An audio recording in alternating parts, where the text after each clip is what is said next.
Hello friends, super magic રસોઈમાં મિત્રો હું આપનું સ્વાગત કરું છું। આજે આપણે પ્રવાસમાં 15 દિવસ સુધી થેપલા નહીં બગડે એનો વિડીયો હું તમારી સાથે શેર કરું છું। તો તમને ચોક્કસ આ વિડીયો ઉપયોગી થશે અને 10 ટિપ્સ સાથે હું તમને આ વિડીયો શેર કરું છું મિત્રો। તો તમે એન્ડ સુધી જોડાયેલા રહેજો અને તમને મારો વિડીયો ગમે ને તો લાઈક કરજો, શેર કરજો મિત્રો અને સબસ્ક્રાઇબ કરવાનું તો ભૂલતા જ નહીં। મિત્રો હવે આપણે જો આ દિવાળીના નવા વર્ષ પછી મોસ્ટ ઓફ આપણે પ્રવાસમાં લોકો જાતા જ હોય છે અને આમે જનરલી વર્ષમાં 2-3 વાર તો જાતા જ હોય છે। ત્યારે જો આપણે લાંબો ટાઈમ સુધી ગુજરાતી લોકોના થેપલા તો ફેવરિટ જ છે તો લઈ જતા હોય ને ત્યારે 2-3 દિવસમાં ફંગસ થઈ જાય છે અને વાસ આવે છે, એટલે આ બધા ઘણા પ્રોબ્લેમ થાય છે। તો તમારે 15 દિવસ સુધી થેપલા સાચવવા માટે અને ક્યારેય પણ એનો સ્વાદ પણ નહીં બદલે એટલી પરફેક્ટ રીત સાથે અને ટિપ્સ સાથે હું તમને આ થેપલાની રીત બતાવું છું। તો એમાં જો અત્યારે પહેલા તો આપણે આ ઘઉંનો લોટ લીધો છે, ઇન્ગ્રેડિયન્ટમાં દહીં છે, સૂકી મેથીને મેં સેજ હાથેથી મસરી લીધી છે, તલ છે, તેલ છે, મીઠું છે અને રૂટીન મસાલામાં લાલ મરચું, હિંગ, ધાણા જીરું અને હળદર આટલા ઇન્ગ્રેડિયન્ટ આપણે લેશું। તો હવે આપણે બનાવવાનું ચાલુ કરીએ। તો હવે જો આપણે થેપલા બનાવવા માટે અત્યારે હું 1 કપ મેજરમેન્ટ સાથે જ બતાવું છું। તો અત્યારે 1 કપ આ ઘઉંનો લોટ છે, આપણે રોટલીનો લોટ હોય ને એ જ લેવાનો છે। ઘણા લોકો આમાં મેંદો એડ કરતા હોય છે પણ મેંદાનો ટેસ્ટ ક્યારેય મેંદાનો ઉપયોગ જ નહીં કરવાનો મિત્રો। અને ચણાનો લોટ તમે 1 ટેબલ સ્પૂન જેવો કે 1 ચમચી જેવો નાખી શકો છો। એટલે આ રીતે અત્યારે હું 1 કપ ઘઉંનો લોટ લઉં છું। હવે 1 કપ ઘઉંના લોટની સામે આપણે 2 ટીસ્પૂન આપણે તેલ નાખવાનું છે મિત્રો। પરફેક્ટ મેજરમેન્ટ સાથે જ હું તમને આ બધું બતાવીશ। જો વધારે તેલ થઈ જશે ને તો આપણા થેપલા એકદમ ઓઇલી લાગશે અને એટલે એકદમ કડક થેપલા થઈ જશે અને વધારે તેલ હોવાથી થેપલા આપણા તૂટી પણ જાય છે। અને 1 ટીસ્પૂન જેવું આપણે લાલ મરચું લેશું, 2 ટીસ્પૂન જેવું આપણે ધાણા જીરું લેશું અને 1/4 ટીસ્પૂન આપણે હિંગ નાખશું, 1 ટીસ્પૂન જેવી આપણે હળદર નાખશું। અને મિત્રો હવે આમાં આપણે તમે ખાસ નોટ કરજો કે આપણે બહાર પ્રવાસમાં લઈ જવા માટે થેપલામાં ક્યારેય લીલી મેથીનો ઉપયોગ નથી કરવાનો। આપણે હંમેશા કસૂરી મેથી એટલે કે આપણે જે મેથીની સુકવણી કરીએ છીએ ને એ જ લેવાની છે। એના હિસાબે પણ આપણા થેપલા લાંબો ટાઈમ સુધી ટકી રહે છે। તો અત્યારે હું આ 2 ટીસ્પૂન જેટલી કસૂરી મેથી લઉં છું અને આપણે જો તલ પણ ઉપયોગ કરીએ જ છે ગુજરાતી લોકો, તો 2 ટીસ્પૂન જેટલા આપણે આ સફેદ તલ પણ નાખી દેશું અને 1/2 ટીસ્પૂન જેટલું આપણે મીઠું પણ નાખી દેશું।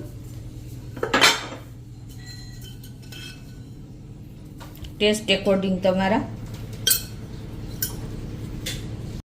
અને હવે આપણે ખાસ તમે નોટ કરજો બીજો પોઈન્ટ પણ કે આ લોટ આપણે પ્રવાસના થેપલા માટેનો જે લોટ થેપલાનો હોય છે ને એમાં ક્યારેય પાણીનો ઉપયોગ નથી કરવાનો, હંમેશા આપણે દહીંથી જ લોટ બાંધવાનો છે। અને જો તમારું દહીં ઘાટું એટલે કે બહારથી તમે દહીં લાવ્યા હો ને અને ઘાટું હોય ને તો તમારે એમાં પાણી એડ કરવું હોય ને તો પાણી એડ કરીને તમારે 15 થી 20 મિનિટ એને રાખવાનું, એટલે કે દહીંના બેક્ટેરિયા જો પાણીમાં મિક્સ એટલે કે મર્જ થઈ જશે દહીં અને પાણી, તો પણ તમારા થેપલા લાંબો ટાઈમ સુધી ટકી રહેશે। જો મિત્રો તરત જ તમે દહીંમાં પાણી નાખીને અને લોટ બાંધી દેશો ને તો પણ તમારા થેપલા બગડી જશે। આ પણ તમે ખાસ નોટ કરજો।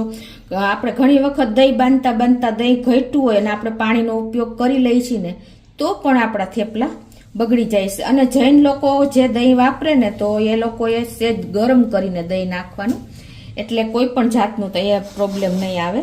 એટલે અત્યારે જો હું આ દહીંથી લોટ બાંધું છું એટલે પહેલાં તો આપણા મસાલો બધો મિક્સ કરી લઈએ।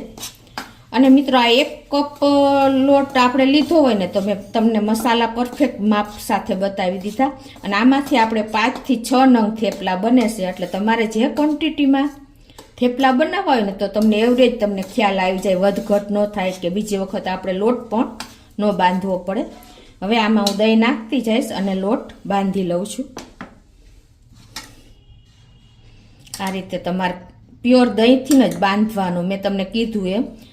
અને જો જરૂર પડે તો તમે છાશ બનાવીને પણ બાંધી શકો છો. એટલે પરફેક્ટ તમારે આ દહીંને ને પાણીને મર્જ થવા દેવું પડશે 15 થી 20 મિનિટ.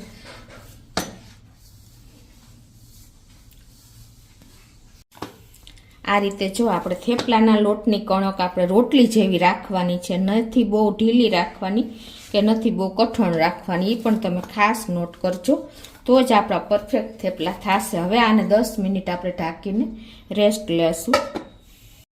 તો જો આપણે લોટને રેસ્ટ આપ્યો તો એને 10 મિનિટ જેવું થઈ ગયું છે.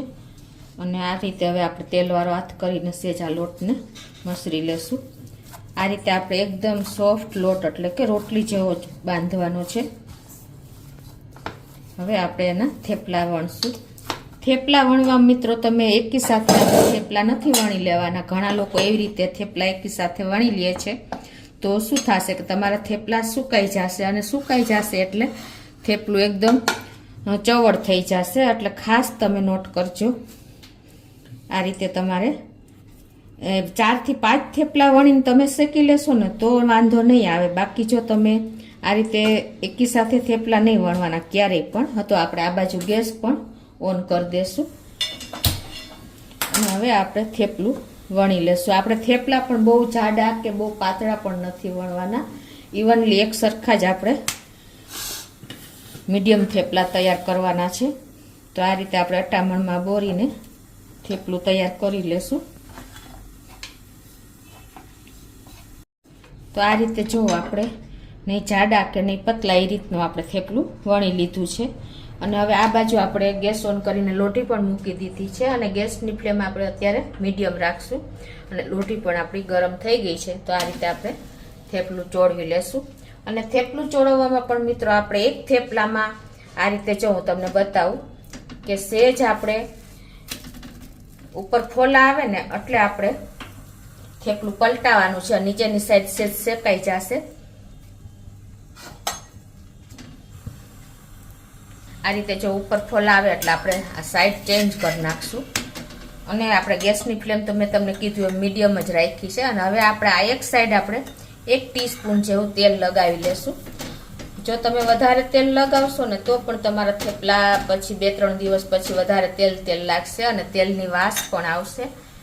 એટલે થેપલાનો ટેસ્ટ પણ બદલી જશે. એટલે તમારે એક થેપલામાં કમસે કમ 1 થી 1.5 ટીસ્પૂન જેટલું જ તેલ નાખવાનું છે. વધારે પણ નથી નાખવાનું અને ઓછું પણ નથી નાખવાનું. પછી એને આપણે આ રીતે પલટાવી લેશું અને પાછું આપણે 1 ટીસ્પૂન જેવું તેલ નાખી દેશું. આ રીતે મિત્રો આપણે બહુ પલટાવાના નથી.